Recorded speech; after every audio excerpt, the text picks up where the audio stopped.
오늘 우리에게 주신 말씀은 요한복음 2장 1절에서 11절까지입니다. 찾으신 후 저와 여러분이 한 절씩 교독하신 후 마지막 절은 다 함께 합독하시겠습니다. 요한복음 2장 1절에서 11절까지입니다. 제가 가진 성경으로는 신약 144쪽에 있습니다. 사흘째 되던 날 갈릴리 가나에 혼례가 있어 예수의 어머니도 거기 계시고 예수와 그 제자들도 혼례의 청함을 받았더니 포도주가 떨어진지라 예수의 어머니가 예수에게 이르되 저들에게 포도주가 없다 하니 예수께서 이르시되 여자여 나와 무슨 상관이 있나이까 내 때가 아직 이르지 아니하였나이다. 그의 어머니가 하인들에게 이르되 너희에게 무슨 말씀을 하시든지 그대로 하라 하니라. 거기에 유대인의 정결 예식을 따라 두세 통 드는 돌 항아리 6이 놓였는지라. 예수께서 그들에게 이르시되 항아리에 물을 채우라 하신즉 아기까지 채우니 이제는 떠서 연회장에게 갖다 주라 하심에 갖다 주었더니 연회장은 물로 된 포도주를 맛보고도 어디서 났는지 알지 못하되 물도온 하인들은 알더라. 연회장이 신랑을 불러 말하되 사람마다 먼저 좋은 포도주를 내고 취한 후에 낮은 것을 내거늘 그대는 지금까지 좋은 포도주를 두었도다 하니라. 예수께서 이 첫 표적을 갈릴리 가나에서 행하여 그의 영광을 나타내심에 제자들이 그를 믿으니라. 아멘. 두려워하지 말라 내가 너와 함께함이라. 놀라지 말라 나는 내 하나님이 됨이라. 내가 너를 굳세게 하리라. 참으로 너를 도와주리라. 참으로 의로운 나의 오른손으로 너를 붙들어 주리라. 할렐루야. 하나님께서 우리의 삶 속에서 수많은 두려움이 있을 때 함께 하심으로, 굳세게 하심으로, 도우심으로, 붙드심으로 그 모든 두려움이 우리의 간증이 되게 하시고 우리의 찬양이 되게 하시고 기도의 내용이 되게 하실 줄로 믿습니다. 오늘도 하나님의 붙드심과 함께 하심과 도우심 가운데 평안하게 살아가는 우리 모두의 삶이 되기를 소망합니다. 여러분, 오늘 말씀 보시면 이제 예수님께서 첫 표적을 행하시는데 첫사랑, 첫눈, 지금도 밖에 눈이 오고 있는데요. 첫 월급, 첫 입학, 처음이라는 단어는 언제나 우리를 설레게 하고 또 추억에 젖게 만듭니다. 오늘 예수님의 첫 표적에 대해서 본문 11절은 이렇게 기록하고 있습니다. 예수께서 이 첫 표적을 갈릴리 가나에서 그의 행하여 그의 영광을 나타내심에 제자들이 그를 믿더라. 우리가 잘 아는 물이 포도주로 변화된 사건은 예수님께서 공생애를 시작하시면서 처음 행하신 표적입니다. 기적이 아니라 표적이라고 기록되어 있습니다. 기적은 미라클이라고 하는데 기적의 목적은 하나님의 능력의 위대함을 이 땅에 보여주는 것에 있습니다. 그렇다면 표적의 목적은 무엇일까요? 표적의 목적은 능력을 행하시는 주님을 우리에게 드러냄에 있습니다. 자, 기적은 하나님의 능력을 보여주는 겁니다. 표적은 능력을 행하시는 그 시작, 능력을 행하시는 그 방향, 능력의 주인이 하나님임을 나타내는 것에 있습니다. 지금 주님은 하나님의 영광을 드러내고 있는 것입니다. 주님은 갈릴리 가나의 표적을 통하여서 구원을 주시는 하나님을 제자들에게 나타내었습니다. 요한복음 20장 30절 이하 31절 말씀 보시면은 표적의 목적이 잘 기록되어 있는데 예수께서 제자들 앞에서 이 책에 기록되지 아니한 다른 표적도 많이 행하셨으나 오직 이것을 기록함은 너희로 예수께서 하나님의 아들 그리스도이심을 믿게 하려 함이요 또 너희로 믿고 그 이름을 힘입어 생명을 얻게 하려 함이니라. 하나님의 아들 그리스도이심을 우리로 믿게 만들어 주시고 그 이름을 힘입게 하시고 생명을 얻게 하시는 것에 표적을 행하시는 목적이 있으십니다. 내 인생에 기적이 더해질수록 주님의 살아계심을 나타내는 표적이 더해질수록 많아질수록 순간마다 내 힘으로 살아가는 것이 아니라 주님의 이름을 힘입어 살아가게 되고 믿음이 더욱더 깊어지게 되고 사망이 가득한 곳에서 날마다 생명으로 풍성해지는 삶을 살기를 소망합니다. 오늘 예수님은 가나 혼인잔치에 참여하시는데 이 혼인잔치를 조금만 이 유대인의 풍습에서 보시면은 이제 한 번도 결혼하지 않은 사람이 결혼을 하면 수요일 날 결혼식이 시작이 됩니다. 그리고 한 번 결혼했던 분이 다시 결혼을 하게 되시면 목요일 날 결혼식을 합니다. 대부분 결혼식은 일주일 정도 진행됩니다. 우리는 단 하루 1시간 참석하는 것도 힘들잖아요. 하지만 유대인들에게 결혼식은 큰 잔치이고 일주일 동안 진행이 되며 저녁에 시작이 됩니다. 자, 예수님께서 사흘째 되는 날 갈릴리 가나 혼인잔치에 참여했다는 것은 유대인들의 요일로 살펴보면은 화요일쯤이 된다고 합니다. 특별히 유대인들은 월요일, 화요일, 수요일 이런 그 날짜를 쓰지 않았다고 합니다. 이게 이방신을 섬기는 명칭이 들어가 있어서 첫째 날, 둘째 날, 셋째 날 이런 식으로 했었고, 왜 셋째 날 이렇게 결혼식을 했냐면 그때가 천지 창조 중에서 가장 풍성한 어떤 창조의 시기였다라고 생각을 해서 결혼식을 이제 셋째 날, 수요일 날, 또 목요일 날 시작을 했다고 합니다. 예수님께서 사흘째 되는 날 결혼식에 초대받았다는 것은 화요일쯤 같다는 뜻인데, 바꿔 말하면 수요일에 시작한 결혼식이 이제 거의 다 끝나갈 무렵에 예수님이 결혼식에 도착을 하신 겁니다. 자, 2절 말씀 보시면은 누군가 예수님을 청했습니다. 청함을 받아서 제자들과 함께 결혼식에 참여했다고 되어 있는데, 누가 예수님을 초대했을까요? 게다가 누가 제자들까지 초대했을까요? 원래 뭐 이렇게 품앗이처럼 갔다면은 예수님만 그 가족의 구성원으로서 갔어야 했는데 제자들이 함께 갔습니다. 그러니까 예수님도 알고 제자들도 아는 그 누군가가 예수님과 제자들을 초대했다라고 볼 수 있는데, 아마도 1장에서 예수님을 만나게 돼서 제자가 된 나다나엘이 예수님을 초대했을 거라고 성경학자들은 추측하고 있습니다. 왜냐하면 요한복음 21장에 나다나엘의 출신이 나오거든요. 나다나엘의 출신은 갈릴리 가나 사람이라고 소개가 됩니다. 그러니까 갈릴리 가나 사람이었던 나다나엘이 1장에서 예수님의 제자가 되고 2장에서 가나의 혼인잔치에서 예수님을 초대했을 가능성이 매우 높습니다. 자, 예수님이 초대를 받아서 혼인잔치에 참석했는데 한 가지 문제가 발생합니다. 포도주가 떨어졌습니다. 포도주 없는 잔치는 상상할 수 없는 일이었습니다. 특별히 저는 이제 전남 쪽에서 생활했는데, 전남에서는 잔치에 뭐가 빠지면 잔치가 아니라고 하거든요. 혹시 아십니까? 홍어입니다. 홍어는 무슨 수를 써서라도 아버지가 잔치 때마다 대접하려고 했던 게 기억이 나요. 제가 아직도 기억에 할아버지 장례식이었는데 아버지가 홍어를 떨어지지 않게 하시려고 막 계속 홍어를 사다가 그 장례식장에다 갖다 놨던 기억이 있는데요. 각 동네마다 잔치에 빠지면 안 되는 음식들이 있지 않습니까? 특별히 유대인들에게 포도주는 잔치에서 떨어지지 말아야 할 성경에 기록된 기쁨의 상징이었습니다. 포도주가 떨어졌다는 것은 잔치를 열었던 사람의 수치를 의미하기도 했습니다. 무능력을 의미하기도 했습니다. 지금도 유대인 랍비들은 이런 말을 합니다. 포도주 없이는 기쁨도 없다라고 말할 만큼 포도주는 유대인들에게 있어서 기쁨의 상징이었고 잔치의 꽃이었습니다. 자, 포도주의 재고 소진, 포도주의 떨어짐은 잔치의 끝을 의미했습니다. 끝을 의미했어요. 근데 여러분, 지금 예수님께서 화요일 날 잔치에 갔잖아요. 수요일에 시작했기 때문에 어차피 곧 끝이에요. 끝나도 됩니다. 그런데 주님이 이 잔치를 일찍 끝나도록 내버려 두지 않으십니다. 어차피 끝나도 되는 잔치예요. 몇 시간만 지나면 수요일이고 끝내면 되는데, 주님께서는 이 일주일의 잔치를 온전하게 기쁨으로 채우기 원하셔서 일하기 시작하십니다. 무슨 말씀을 드리고 싶냐면, 우리의 인생 속에서 난 이제 끝물이야, 난 이제 이 정도만 하면은 더 누릴 게 없을 것 같아, 이제 뭐 할 게 있겠나 생각하시겠지만은, 우리가 믿는 예수님은 삶의 끝까지 우리의 인생을 기쁨으로 채우시는 분임을 믿으시기를 바랍니다. 나는 끝났다고 말하지만은 주님이 여기 계시기 때문에 아직 나는 끝나지 않은 것입니다. 사람들은 이 잔치가 끝났다라고 이야기할 수 있겠지만은 예수님이 거기 계셨기 때문에 잔치는 계속되는 것입니다. 우리의 삶에서 끝을 말하는 순간에도 예수님이 여기 계신다면 끝없이 내 삶에 기쁨의 잔치가 멈추지 않는 것입니다.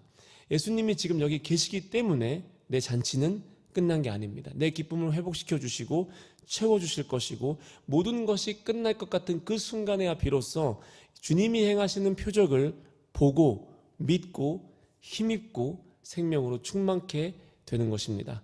우리 3절 말씀 같이 읽도록 하겠습니다. 3절 말씀 읽겠습니다. 포도주가 떨어지니라. 예수의 어머니가 예수에게 이르되 저들에게 포도주가 없다 하니. 자, 예수님의 어머니가 예수님께 찾아와서 없음에 대해서 예수님께 알리고 있습니다. 저는 이 말씀을 읽으면서 과연 내가 없음을 알게 됐을 때, 없음 때문에 내가 준비하는 어떤 중요한 것이 끝났다라는 것을 인정해야만 했을 때 어떤 반응을 보일까 생각했습니다. 저라면 없다라는 것을 깨달았을 때, 그 없다라는 것으로 기쁨이 끝나는 상황을 마주했을 때 낙심하게 될 것 같고, 원망하게 될 것 같고, 좌절하게 될 것 같고, 분노하고 또 주님을 향해서 외면을 하게 될 수도 있을 것 같다는 생각을 했습니다.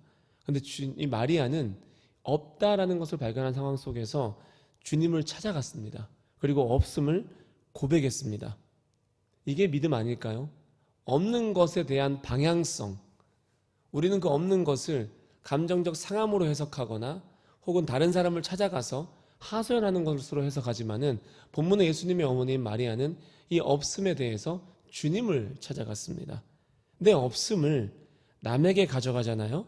그러면 당신은 위로받는 것 같지만 약점이 됩니다. 근데 주님께 가져가면 기쁨이 표적이 됩니다. 내 슬픔을 남에게 가져가면 수치가 됩니다. 하지만 주님께 고백하면 찬양의 내용이 됩니다. 내 약함을 주님 앞에 내세우면 주님이 나를 쓰시는 이유가 되고, 내 실패를 주님 앞에 가져가면 나의 간증이 되는 것입니다. 바라기는 우리 모두가 없음을 발견할 때 그 없음으로 주님을 찾아가는 은혜가 있기를 소망합니다. 5절 말씀 보시면은 마리아가 하인들에게 이렇게 말합니다. 무슨 말씀을 하시든지 그대로 하라. 한번 저를 따라해 볼까요? 나에게 무슨 말씀을 하시든지 그대로 하길 원합니다. 아멘. 자, 무슨 말씀을 하시든지 그대로 하는 저와 여러분이 되기를 소망합니다. 4절 말씀 보시면은 주님께서 아직 자기 때가 이르지 않았다라고 이야기를 합니다. 근데 우리는 때를 얻든지 못 얻든지, 우리가 살아가는 삶 속에서 이것이 주님의 시간인지 아닌지 알 수 없지만은 무슨 말씀을 하시든지 그대로 하는 사람을 주님이 기뻐하시고, 무슨 말씀을 하시든지 그대로 하는 사람을 통하여서 잔치는 계속되는 것이고, 무슨 말씀을 하시든지 그대로 행하시는 사람을 통하여서 주님의 때에 주님이 일하실 줄로 믿습니다. 우리 6절과 7절 말씀 보시면은 예수님께서 하인들에게 6개 항아리에 물을 가득 채우라고 명령을 하십니다. 자, 정상적인 명령은 무엇이었을까요? 포도주가 떨어졌을 때 주인이 하인들에게 어떤 명령을 해야 될까요? 나가서 포도주를 사와라. 포도주를 빌려와라. 이 항아리에 가득 채워라. 아니면은 사람들에게 가서 포도주가 떨어졌으니 이제 그만 집에 돌아가라고 너희들이 이야기를 해주어라. 이것이 상식적인 명령이었습니다. 근데 주님은 갑자기 물을 6개 항아리에 아구까지 채우라고 말씀하십니다. 다시 말씀드리지만 잔치가 끝나가고 있었습니다. 6개 항아리에 물을 가득 채우라는 뜻은 잔치의 시작 때처럼 항아리를 가득 채우라는 뜻이거든요. 물을 떠온다는 것은 당시의 노동 중에 하나였습니다. 지금처럼 정수기가 있는 시대가 아니었습니다. 집 안에 우물이 없었을 확률이 굉장히 높습니다. 포도주가 떨어졌다는 것은 혼인잔치를 여는 이 연회장의 경제적인 형편이 그렇게 좋지 않았다는 것을 의미하거든요.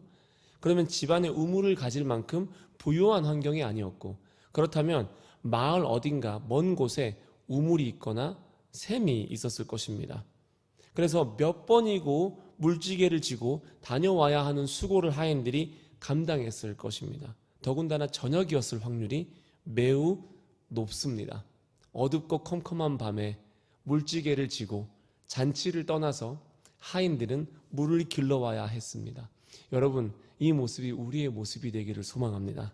한번 시작했으면 그날이 어둡든 그날이 밝든 그날이 차든 그날이 덥든 내가 혼자 있든 많은 사람과 함께 있든 내 순종이 6개의 돌 항아리 아구를 채울 때까지 멈추지 않는 은혜가 있기를 소망합니다. 아구까지 채우셔야 돼요. 노력이 영성입니다. 노력이 영성이에요.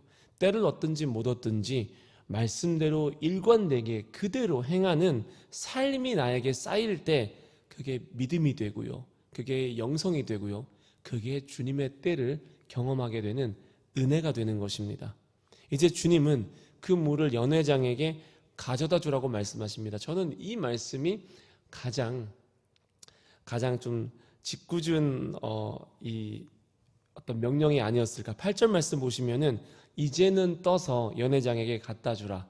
자, 너가 6개 항아리를 가득 채웠어. 순종이 완성되었어. 자, 이제 포도주가 되었다라고 말씀하시지 않고 내 눈에 뻔히 보이는 그 물을 떠서 이제는 연회장에게 갖다 주라고 말씀하십니다. 이 물을 연회장에게 갖다 주라고 하는 거예요. 하인이 어떻게 되겠습니까? 맞아 죽을 수도 있습니다. 지금 포도주가 떨어져서 내 마음이 불편한데 너 지금 나를 농락하는 거니? 맞아 죽을 수도 있어요. 그런데 하인이 어떻게 하죠? 말씀하신 그대로 합니다.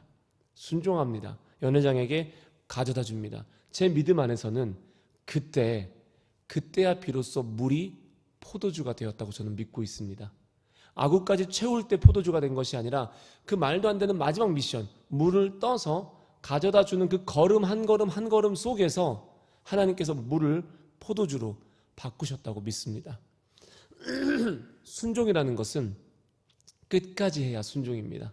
내 입장에서 이제는 됐습니다가 아니라 주님 입장에서 이제는 이 말도 안 되는 순종의 내용에서 한 걸음만 더 나아가라 말씀하실 때 그 한 걸음이 이쪽 항아리를 포도주로 바꾸고 또 한 걸음이 이쪽 항아리를 포도주로 바꾸고 그렇게 해서 6개 항아리가 처음 결혼식이 시작할 때처럼 포도주로 충만케 된 것입니다. 끝까지 순종하시는 은혜가 있기를 소망합니다. 우리는 반만 순종할 때가 많습니다. 반만. 여러분들 밥을 지을 때 이 취사를 하잖아요. 취사를 할 때 밥솥이 시간을 주지 않습니까? 뭐 24분 정도 지나면 백미쾌속으로 해서 밥이 완성됩니다. 그런데 어떤 저 같은 미련한 사람은 배가 고파 해서 24분까지 기다리지 않고 22분까지 기다렸으면 다 된 거 아니야 하고 밥을 열면 어떻게 되죠? 설익은 밥을 먹을 수밖에 없어요. 뜸도 들여지지 않고 그 시간을 온전히 채워야 내가 희망하는 내가 목표로 한 밥을 먹을 수 있는 거거든요. 여러분 순종은 그런 거예요. 내 입장에서는 다 했다라고 생각하지만은 실제로 주님 보시기에는 반만 순종할 때가 너무도 많습니다. 고생은 고생대로 한 거예요. 물찌개는 물찌개대로 진 거예요. 근데 기쁨은 누리지 못하는 거예요. 항아리 아구까지 채워넣는 그렇게 실컷 고생하고 나서 진짜 표적은 경험하지 못하니까 딱 하나 내 상식과 내 감정을 넘어서지 못하니까 순종에는 2가지 단계가 있습니다. 첫 번째는 몸으로 고생하는 단계예요. 하인들처럼 다가서 물을 떠오는 몸으로 고생하는 단계가 있고요. 2번째는요. 내 상식과 감정을 뛰어넘는 단계가 있습니다. 내 상식과 감정을 뛰어넘는 단계가 마지막 단계인데 연회장에게 이 생수를 가져다 주는 일이었습니다. 그것을 해야만 순종이 끝난 다음에 마음이 상하지 않고요. 상처가 남지 않습니다. 마지막까지 주님 원하시는 대로 순종해야만 하나님 원하시는 기쁨을 우리가 누릴 수 있게 되는 것입니다. 순종의 끝을 보시기를, 순종의 끝에서 채우심을 발견하시고 표적을 보시고 믿음이 더해지시고 생명을 힘있게 되시고 그 이름으로 살아가는 그런 사람들을 되기를 소망합니다. 그래서 주님 순종을 요구하실 때 기술이 아니라 기도로 순종하셔야 됩니다. 그 말씀을 들으셔야 되거든요. 경험이 아니라 경외함으로 그 말씀에 복종하셔야 됩니다. 감정에 지배당하지 말고 상황에 끌려가지 말고 무슨 말씀을 하시든지 그대로 행하시기를 소망합니다. 자, 9절 말씀 같이 읽어보겠습니다. 연회장은 물로 된 포도주를 맛보고도 어디서 났는지 알지 못하되 물돈 하인들은 알더라. 연회장이 신랑을 불러. 자, 순종한 사람만이 압니다. 물돈 하인들은 알아요. 이 포도주가 어디서 났는지 모르지만은 순종한 사람만이 주님이 일하시는 방법을 깨닫게 되고 주님의 발자취를 밟을 수 있는 것입니다. 이 은혜가 어디서 왔는지 아무도 모르지만 물도온 나는 말씀대로 그대로 행한 나는 압니다. 실은 그게 내 삶의 가장 큰 기쁨이에요. 주님의 일하심을 내가 보는 것이고 깨닫게 되는 것이지요. 예수님이 계신 곳에서 잔치의 기쁨이 회복되었고 예수님이 계신 곳에서 끝나야 할 기쁨이 온전하게 되었습니다. 만약에 내가 있는 곳에 기쁨이 없다면 둘 중에 하나입니다. 예수님이 여기 안 계시던가 내가 예수님 말씀대로 못하고 있는 것인가. 주님은 임마누엘로 오셨지 않습니까? 언제나 여기 계십니다. 그럼 나를 돌아봐야 합니다. 내가 있는 곳에 기쁨이 없다면 내가 예수님 말씀대로 그대로 행하고 있는가를 점검해야 됩니다. 난 지금 항아리에 물을 채우는 단계인가, 혹은 말도 안 되는 이 물을 연회장에게 가져다 줘야 되는데 가져다 주지 못하고 그 앞에서 머물고 있지는 않는가 점검하셔야 됩니다. 그리고 내가 예수님 말씀하신 그대로 하지 못했다면 주님, 제가 이거 아구까지 채우느라 얼마나 힘들었는데요, 이렇게 항변하는 것이 아니라 그 자리에서 회개하고 마지막 순종의 걸음을 걸으셔야 됩니다. 그렇게 결단할 때 내 삶의 기쁨이 회복되고 내가 있는 곳에 잔치가 계속될 줄로 믿습니다. 우리 10절 말씀 같이 읽고 마무리하겠습니다. 말하되 사람마다 먼저 좋은 포도주를 내고 취한 후에 낮은 것을 내거늘 그대는 지금까지 좋은 포도주를 두었도다 하니라. 아멘. 자, 연회장이 말하죠. 사람마다 먼저 좋은 포도주를 내고 나중에 질 좋지 않은 포도주를 내지만은 예수님이 있는 잔치는 어떤 잔치죠? 처음부터 끝까지 최고의 포도주가 제공되는 잔치입니다. 여러분, 주님의 부르심에는, 주님의 사랑에는 차선이라는 것이 없습니다. 나중이라는 것이 없습니다. 어떤 사람에게는 최선을 주시고 내게는 차선을 주시는 것 같은 마음을 품을 때가 많지만은 주님이 계신 곳에는 항상 최선의 포도주만 존재합니다. 무슨 뜻이냐면 하나님께서 지금 내 삶에 주시는 이 삶의 내용들은 차선이 아닙니다. 두 번째가 아닙니다. 낮은 것이 아닙니다. 시기를 따라서 좋은 것 줬다가 안 좋은 것 주시는 주님이 아니라 나에게 언제나 가장 좋은 것을 주시는 주님이심을 믿으시는 은혜가 있기를 소망합니다. 그래서 어떤 환경을 만나든지 간에 주님께서 지금 나에게는 좀 낮은 포도주를 주신 것 같아, 차선을 주신 것 같아, 세 번째 좋은 것을 주신 것 같아, 이것이 아니라 주님이 오늘도 나에게 가장 좋은 것을 주신다. 어떤 상황, 어떤 시기에서도 제일 좋은 것을 나에게 허락하신다. 이 믿음이 우리에게 있다면 끝까지 순종할 수 있는 용기도 생길 줄로 믿습니다. 우리 다 함께 기도하시겠습니다. 두 손을 높이 들겠습니다.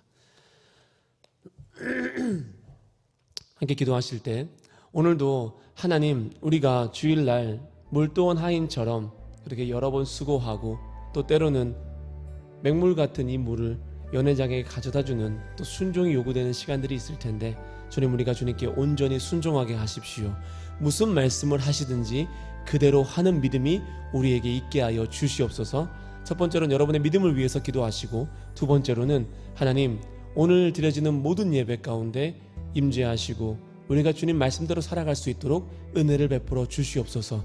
말씀을 전하시는 담임 목사님 그리고 주의 종들에게 은혜를 충만하게 부어주시고 헌신하시는 모든 주님의 사람들에게 주님이 일하시는 것을 깨닫는 기쁨을 누리게 하여 주시옵소서라고 다 함께 주님의 이름을 한번 부르고 기도하시겠습니다. 주여, 하나님 감사합니다.